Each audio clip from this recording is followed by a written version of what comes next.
तो यहाँ पहुँचने के बाद एक वीर रस की कह लो कविता याद आ रही मेरे को। आंधियों ने गोद में हमको खिलाया है ना भूलो, कंटकों ने सिर हमें सादर झुकाया है ना भूलो।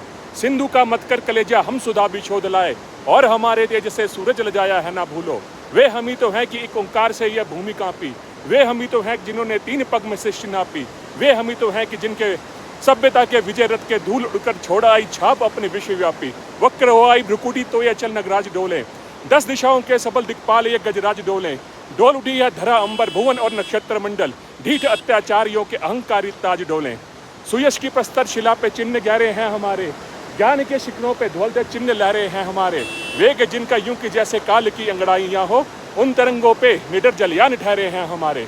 मस्त योगी हैं कि हम सुख देख के सबका सुखी हैं, पर कुछ अजब मन है कि हम दुख देख के सबका दुखी हैं।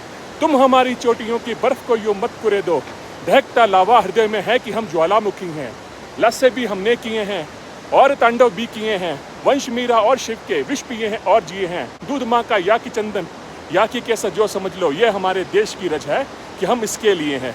तो लो पाजी, ये कविता पढ़ी थी मैंने लगभग 8वीं 9वीं के अंदर, पर ये मुझे ऐसी कविता अच्छी लगी वीर रस की कि मेरे मन में भा गई, और मैं इस कविता को हमेशा याद रखता हूँ। तो आज मुझे लगा कि सही मौका है ये कविता पढ़ने के लिए, क्योंकि बेताब वैली तक हम आ गए हैं। अब यहाँ से वापस आऊँगा अपने घर पहलगाम की तरफ।